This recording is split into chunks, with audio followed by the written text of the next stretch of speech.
ibayaw ko matag karon ug unya dagway mo pangitaon ko ikaw lang ang iyan sa among pagsimba. Ikaw lang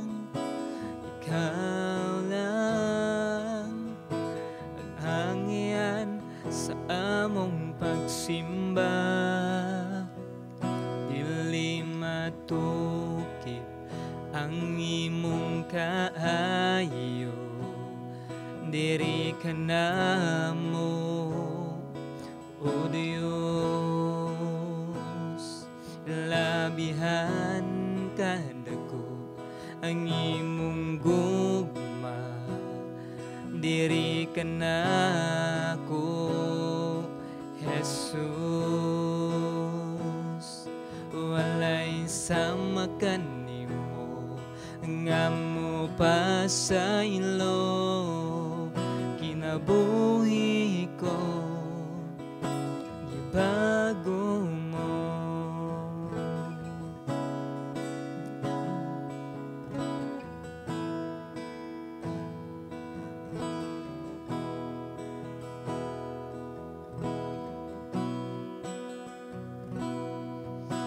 Matag karon ug unya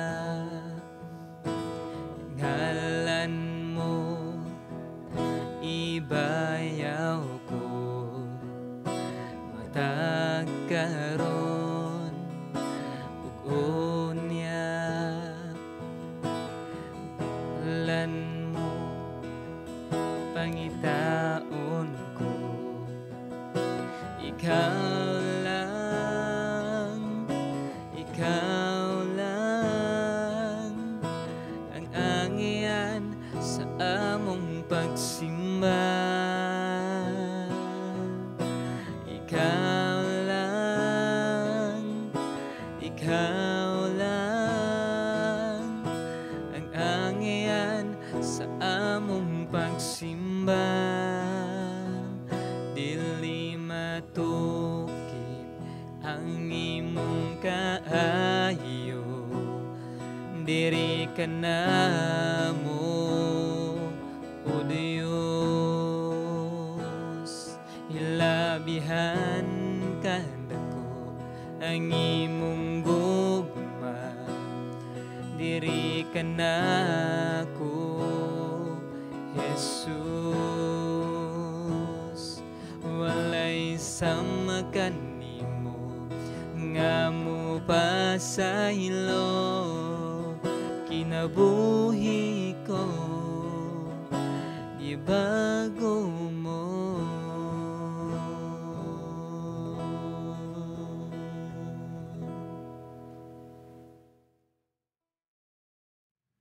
Mayong adlaw mga igsoon. So lain na sad nga higayon nga kita magatuon sa pulong sa Ginoo. Padayon ta sa ato nga series diha sa ikaduhang nga Tesalonica, kapitulo 2, 13 hantod sa 17. Apan sa dili pa ta madto sa unahan, mga isa taglamdag og giya sa Ginoo, pinagis mga magampo ta. Ginoo, salamat ning kahigayunan, salamat ning panahon nga imong gipaabot sa matagos sa namo. Salamat Ginoo, diin lain na sad nga adlaw nga magtuon maminaw sa imong mensahe Ginoo nga buot ipaabot nimo sa amo ang matagos sa kakinabuhi. Salamat Amahan, padayon ka magadasig sa matagos sa nakadungog na minaw sa imong mensahe karon Ginoo. Salamat Lord, amo kining isalig kanimo ang tanan. Pasalamatan dalaygon ko sa walay katapusan sa nga Jesus. Amen. Again, maayong adlaw sa tanan. So ana ta karon sa ikaduhang Tesalonica 2:13 hantod sa 17. So ako ang basahon. 13, mga igsuon, angay kaming magpasalamat kanunay ngadto sa Dios tungod kaninyo nga gihigugma sa Ginoo. Kay gipili kamo sa Dios sukad pa sa sinugdan aron maluwas pinaagi sa gahom sa espiritu o pinaagi usab sa inyong pagtuo sa kamatuoran aron mahimo kamong balaang katawhan sa Dios. 14, mao kini ang tuyo sa Dios sa iyang pagpili kaninyo pinaagi sa maayong balita nga among giwali kaninyo aron makaambit kamo sa himaya sa atong Ginoong Hesukristo. 15, busa mga igsoon na barog nga malig-on og pabilin diha sa gikabiling pagtulunan og pamatasan nga among gitudlo kaninyo pinaagi sa wali o sa sulat. Hinaot unta nga ang atong Ginoong Hesukristo ug ang Dios nga atong amahan nga nahigugma kanato ug naghatag kanato walay katapusan nga kadasig og maayong paglaom pinaagi sa iyang grasya magdasig og maglig-on kaninyo sa tanang maayong butang nga inyong buhaton og isulti. Ang Dios ng panalangin ang daan sa iyang pulong. Again, continuation ni siya sa before nga ato ang nahisgutan. Grabe ang mga persecution, grabe ang mga problema sa mga Kristohanon sa Thessalonica og abi nila is mao na to ang katapusan, mao na to ang pagbalik sa Ginoo tungod sa ilahang nahiaguman. So naay lain diri mao ni ang sumpay sa lain pagpasabot ni Pablo nga dili ta mawagtangan og paglaom, dili ta mawagtangan og paglaom nga kini na ang katapusan, nga kini na ang pagbalik sa Ginoo, kundi anaa pa naapay dagkong butang nga umaabot dili lang kay mismo sa Thessalonica kundi sa tibuok kalibutan. So karon nga taknaa atong pagisgutan ang paglaom ni Pablo sa Thessalonica, sa Kristohanon sa Thessalonica. I don't know if kamo mutuo ba mo sa theory kana bitong duha ka theory before nga mahimugso or gitawag nato nga aduna nay kinabuhi is ang sperm cell ug ang egg cell is mag-abot. So nay duha ka theory. Nag-ingon ang una is kung kinsa ang pinakapaspas nga maabot ngadto sa egg cell is siya ang gitawag nato nga mahimo nga bata, siya ang gitawag nato nga naay pitik sa kinabuhi, siya ang nakaabot nga toil. Atong makuha nga lesson sa kinabuhi is kung kinsa ang nagpadayon is siya ang ingnon nato nga swerte sa kinabuhi kay siya ang nakaabot. Ikaduha nga theory is nag-ingon ni nga dili tanan or dili ang maoy una nga nakaabot maoy swerte, kundi kung kinsa ang gipili sa egg cell nga makasulod. So ato sang makuha sa lesson sa atong kinabuhi is dili ta ingon ta makabuot-buot kundi dako nga pabor kung gipili ta ingon nga swerte sa kinabuhi. But again, magisgot ta dire og adunay tulo ka butang paglaom ni Pablo og unsa ang iyang gipasalmatan, unsa ang iyang giawhag ug unsa ang dapat gisalig diha sa Ginoo. Again, akong balikon is sa kinabuhi mas okay magpadayon ug sa kinabuhi okay usab nga kita pinili. So now, mo ni unang nga butang nga atong paghisgutan. Si Pablo nagpasalamat nasa bersikulo 13 ug 14, gapasalamat tungod sa gipakita nga gugma sa Ginoo. Again sa 13, mga igsoon, angay kaming magpasalamat kanunay ngadto sa Dios tungod kaninyo nga nahigugma sa Ginoo. Kay gipili kamo sa Dios sukad pa sa sinugdan aron maluwas pinaagi sa gahom sa espiritu. Again, ang duha ka butang nga gipasalamatan ni Pablo tungod sa gugma sa Ginoo. Una is ang pagpili sa Ginoo, ikaduha ang paglaom sa himaya. Nana sa bersikulo 14. Akong basahon ang kaning paglaom sa himaya sa bersikulo 14. Mao kini ang tuyo sa Dios sa iyang pagpili kaninyo pinaagi sa maayong balita nga among giwali kaninyo aron makaambit kamo sa himaya sa atong Ginoong Hesukristo. So una, ang pagpili. Nagpasalamat si Pablo sa pagpili sa Ginoo or gitawag natog election. Mo ni yung doctrine sa election or pagpili or kanang sukad pa sa napaka sa taguangkan sa imuhang inahan sa tiyan is gipili na kang daan sa Ginoo. So now tungod ni sa dako nga gugma sa Dios nga bisan pa sa sinugdan, mabasa nato sa 13, sukad pa sa sinugdan gipili na sa Dios. So now ang source sa kaning ingno nato nga blessed, dili lang ta magamit nga term og swerte, ingno nato blessed or pabor. Ang source nga atong makita diri nga we are blessed dili tungod sa merit nga atong nabatunan, dili tungod sa mga maayong buhat nga ato ang gipangbuhat, o dili sa bisan unsa nga makahatag og angat sa atong kaugalingon. Ang source ani is nagrely diha sa grasya sa Ginoo, diha sa gugma sa Ginoo nga ikaw ug ako gipili ingon nga iyang mga anak. Ang pagpili sa Dios mabati diha sa nagapamuhat nga espiritu sa atong Ginoong Hesukristo. Kani pong gitawag na tog sanctification sa spirit. Mga igsoon sa 13, mga igsoon angay kaming magpasalamat kaninyo ngadto sa Dios tungod kaninyo nga nahigugma sa Ginoo, kay gipili kamo sa Dios sukad pa sa sinugdan aron maluwas pinaagi sa gahom sa espiritu.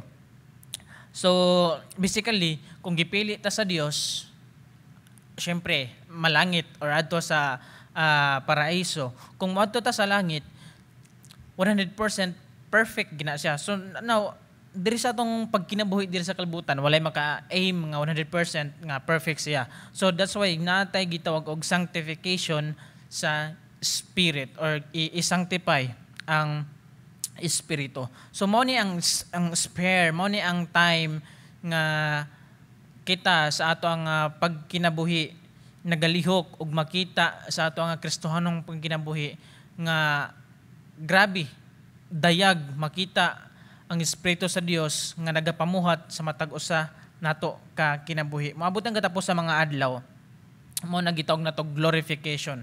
So after sanctification gitawag nato glorification. So now og kaning gitawag nato growth of holiness. Again, akong balikon, kung gipili sa Dios malangit, walay perfect, kinahanglan holy, walay perfect nga diri sa kalibutan, mo nang i-sanctify. So nag-required nga perfect 100%, meaning holy. So ang gitaw ang growth of holiness diri is madayag makita sa kasing-kasing sa Kristohanon nga ang iyang pagtuo sa Ginoo is kanabang nigamot hantod sa katapusan nga mga adlaw. Nipadayon hangtod sa katapusan pagbalik sa Ginoo. So now, ang buhat sa espiritu nagapamatuod pag-ayo sa pagtuo sa walay katapusang kaluwasan nga matagamtam nga makita nga dayag nga si Kristo lamang ang nag-offer or naghatag niini. Dira makaplagan ni Kristo wala na ilain. Kini madayag sa Kristohanong kinabuhi. Adunay kasiguraduhan og dakong kamatuoran sa ebanghelyo, sa Biblia, sa mensahe sa Ginoo, aron ang Kristohanon magalakaw sa walay katapusan nga nagatubo nga pagtuo diha sa gahom sa maong kadaogan diha kang Kristo. Bulahan kita ingon nga mga Kristohanon nga kadaghang tawo sa kalibutan dipili ta nga iyang mga anak. Ikaduha nga butang nagpasalamatan ning Pablo is mo ni ang paglaom alang sa himaya. Well, atong sayran ang katong pangniagi atong balikan is abi nila is mauna to nibalik na si Kristo apan dili pa day mao ang panahon na paday ang kining gitawag na tog future glory or kaning naglaom sa umaabot nga fullness sa glory or himaya. Atong makita nga ang mga Kristohanon sa Thessalonica is gipredestined or mao na ang term sa kanang sukad pa sa una nga napastaguan kan sa inahan is gipili na ka, gipredestined na ka nga iha kang anak. Mao sab ang mga Kristohanon sa Thessalonica og ato nang sa paagi nga nahimo silang Kristohanon is ato na mabasa sa verse 14 nga usa sa paagi nga ato makita is pinagi sa pagsangyaw ni Pablo ngadto sa mga Kristohanon, ngadto sa mga tawhan sa Thessalonica nga nahimo silang Kristohanon. So nidawat sila sa mao nga mensahe sa Dios, mo nang gitawag na tog state sa ilaha nga kalawasan. Nagakinabuhi sila, nagpuyo diha sila sa present nga salvation, present nga kalawasan. Og they were looking naapay umaabot mo ning gipasalamatan is napay umaabot nga future glory, paglaom alang sa himaya. Dako nga paglaom nga madawat nga ato usab nga maangkon inigbalik ni Ginoong Hesukristo. Sa Juan 17:22, gihatagan si Kristo mingon, gihatagan ko sila sa samang himaya nga imong gihatag kanako aron sila mausa sa hingpit, ingon nga ikaw ug ako usara. Well, ang context ani, God the Father o God the Son. Mao na ni ana si Kristo nga gihatagan ko sila sa samang himaya nga imong gihatag kanako aron sila mausa sa hingpit, ingon nga ikaw ug ako usara. Sa ug atong sa bersikulo 20 sa kaanato gamay, nagampo ako nga dili lamang alang kanila kundi alang usab ni adtong motoo kanako tungod sa ilang mensahe. So kinahanglan nga motoo. So ang mga Kristohanon, ang gipili og naglaom sa himaya sa Ginoo, sila mga manunod sa Dios, sila ang mga ears, manununod sa Dios og kauban mga manununod ni Kristo. Ang tanan nga anaa kang Kristo ila sa paglaom kay si Kristo mismo ila og sila iya ni Kristo. So usa ang Kristohanon nga nagmahal sa katong duha nga akong mission, nagmahal ni ining taas og bulahan nga paglaom, kinahanglan magkinabuhi sa mapadayon nga pagpasalamat. Ikaduha nga butang,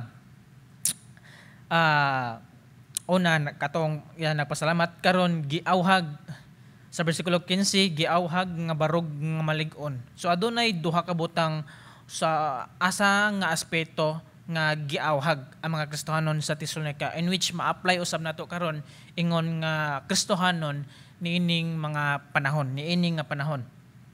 Sa bersikulo 15, busa mga igsuon barog nga malig-on og pabilin diha sa mga gikabiling pagtulon-an og pamatasan nga among gitudlo kaninyo pinaagi sa wali o sa sulat. So giawhag ni Pablo ang mga Kristohanon sa Tesalonica. So duha ka butang, una diha sa Kristohanong pagtuo, ikaduha diha sa Kristohanong pagkinabuhi. Nani sa bersikulo 15. So una diha sa Kristohanong pagtuo, ana si Pablo nga barog nga malig-on o pabilin diha sa gikabiling pagtulunan. So barog stand nga kanang dili matarog, fight a good fight diha sa pagtuo.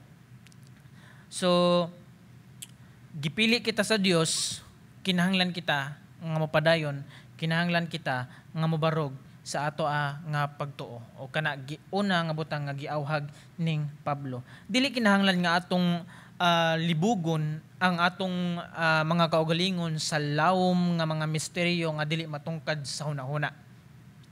Gipili ta sa Dios, mulahutay ta kasi ang naghatag kanato sa gahom sa paglahutay nga kapadayon ta pagmalig-on diha sa Kristohanong pagtuo.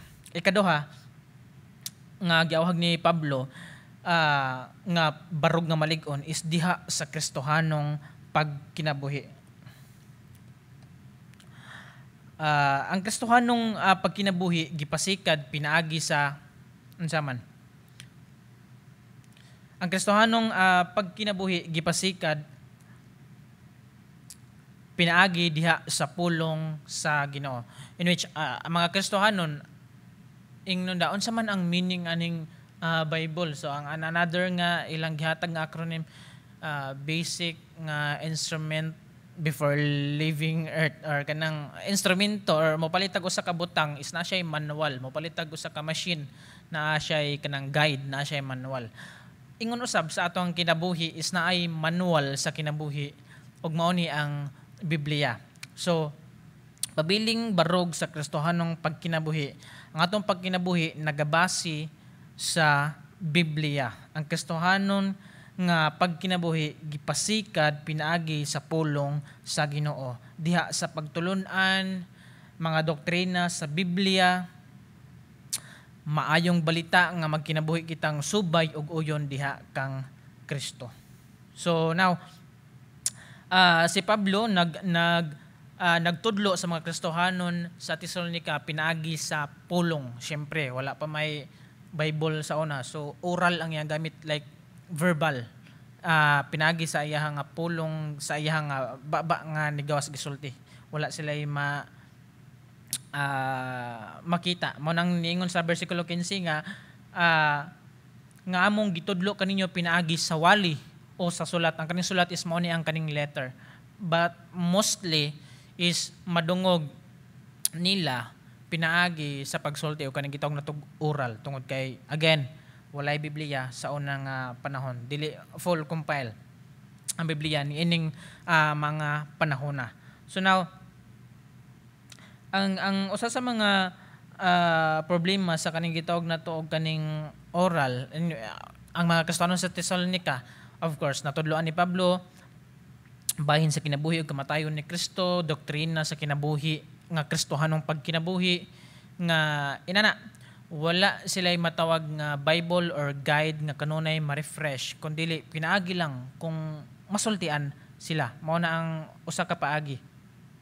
Ang problema sa oral nga paagi is dali siya makalimtan. So dali siya unsa man tong gisulti pag niagi ning Pablo, like inana dali siya makalimtan. Ug mao ning usa sa mga paagis na ay mga letter, na ay mga sulat in which karon mao nang na-compile nga Bible. So again giawhag ni Pablo sa duha ka butang nga barog nga malig-on. Una diha sa Kristohanong pagtuo, ikaduha diha sa Kristohanong pagkinabuhi. Nindot lang sa karon nga panahon is aduna natay Biblia nga matawag natog manual, aduna natay dili na kinahanglan nga magpaabot ni Pablo nga magsulti verbal oral kundi pinagi sa pagbasa sa pulong sa Ginoo, pinag-agi sa mag-meditate, mag-ampo, devotion, quiet time, simple nga paagi, and then dili lisod kaysa sa una nga panahon. So dali para sa ato ang kini nga butang kaysa sa una nga panahon. Again, nag-awhag si Pablo nga barog nga malig-on. Ikatulo nga butang is gisalig ngadto sa Ginoo ang paglaom. Ato nang mabasa diri 16 og 17. So again napoy duha unsa man ang paagi sa pagsalig ning Pablo. Una is gipuntar o gipoint niya directly ngadto sa Dios, yang pagsalig is gihatag largo ngadto sa Dios. Ikaduha is giampo nga ang Dios padayon magapanalangin. So usa sa mga paagi nga masalig ta sa Ginoo is tanan nato nga kabalaka, tanan nato nga unsa man ang gikinahanglan atong isalig pinaagi diha sa mga pag-ampo. So una, gipuntar or gipoint directly ngadto sa Ginoo. So kinahanglan kitang mobarog nga lig-on, kita kinahanglan mo lahutay apan siya mao ang nagtukod sa mga kasing-kasing sa iyang pinili, ang Ginoo. Ang Ginoo mo'y gahatag kanatog kusog aron mo lahutay og mobarog. Maong isalig nato sa Ginoo, ipuntar nato ngadto kaniya.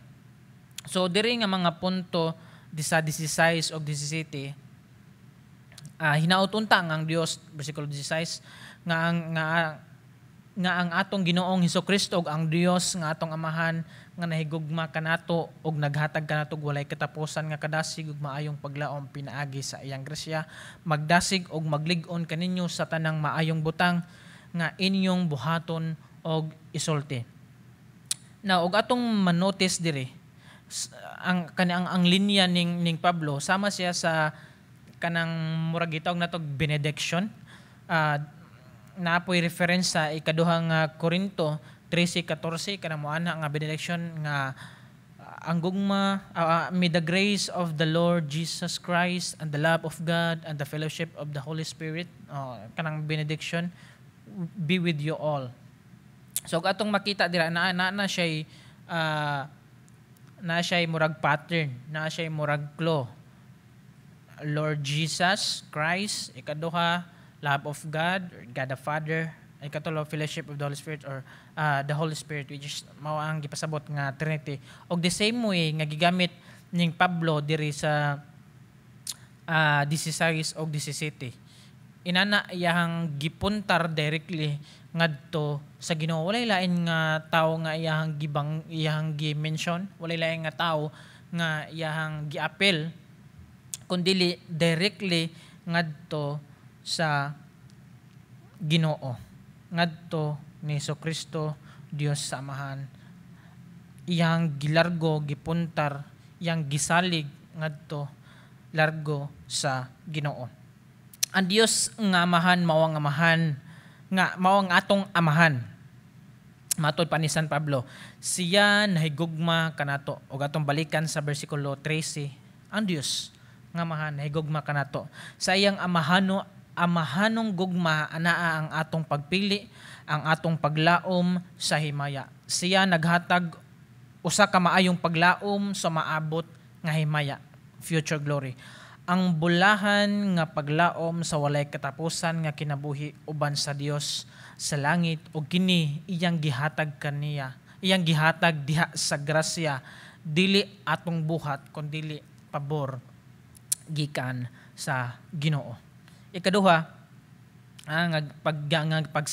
gisalig ni Pablo ngadto sa Ginoo is giampo nga ang Dios padayon magapanalangin. Now diri nga butang dili ni about sa kini ka pagpanalangin, dili ni about sa mga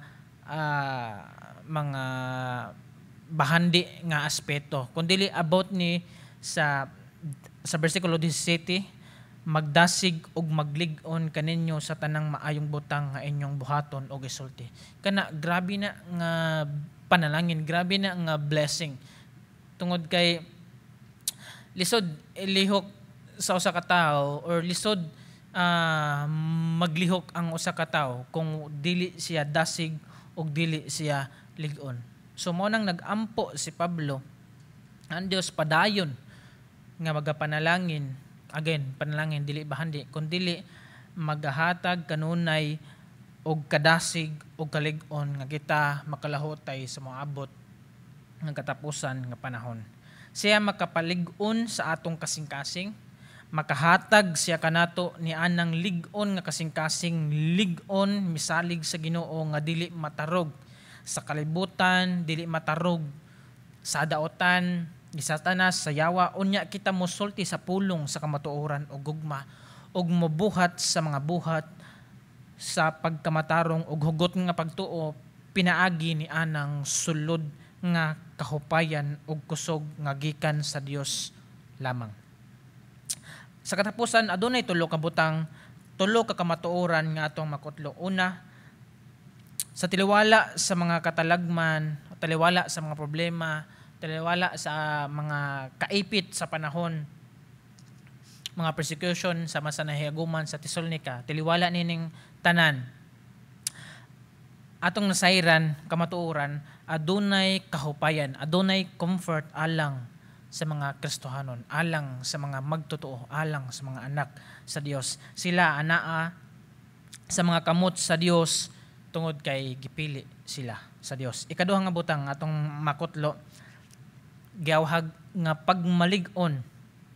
Atong himuon nga sigurado ang atong call kanabang gitawag og pinili or election, atong siguradoon og magbantay kita aron dili kita mapakyas. Again, sa katapusan ng mga adlaw, grabe na mga tentasyon. Sa katapusan ng mga adlaw, grabe na ang pagkadaotan.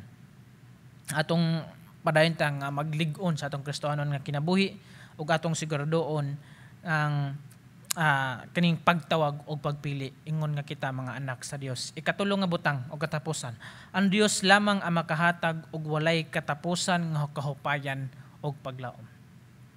Kamatuoran, ang Dios mismo, ang Dios ragayod mo ay makahatag walay katapusan nga comfort o paglaom.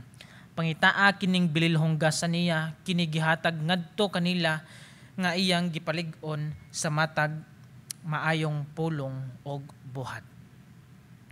Pangitaa ang bililhonggasa, gasa sa paglaom o kinabuhi nga makita gidayag ni Kristo lamang. Magampo ta. Ginoo, salamat Ginoo nining panahon na. Salamat Lord sa imong kanunay pag-remind sa imong mga pulong nga maabot ang mga uwahi nga mga adlaw. Ginoo, salamat sa pagtabang sa matag usa kinabuhi kang padayon maghatag og kalig-on, padayon maghatag og kadasig sa Kristohanon nga pagkinabuhi nga modot-dot pagpangalagad kanimo bisan pa taliwala nining tanan, bisan pa taliwala sa mga problema, taliwala sa mga kaluyahon. Aman, salamat sa padayon og hatag og kusog nga magapadayon kami pagpangalagad diha kanimo Ginoo. Ginoo, sa tanan nga nakadungog og nakabati sa imong mensahe karon, wala ko nasayod amahan sa ilang gipanahanglan, wala ko nasayod amahan sa ilang kakulangon, apan ikaw ang Dios nga nasayod sa tanan. Ginoo, sangkapi og tabangin sila amahan nga ingon nga imong mga anak mulahutay hangtod sa katapusan, mulahutay nga mag-alagad diha kanimo. Salamat Ginoo, padon ka magatabang sa matag usa. Among isalig kanimo ang tanan, bug-usa kami sa imong grasya, imong gugma o among gipasalamatan tungod kay ikaw ang Dios lamang ang angay nga alagaran. Dalaygon ka sa ngalan ni Jesus. Amen. Amen. Dili matukip ang imong kaayo, diri ka namo o Dios, labihan kadako ang imong gugma, diri ka na ko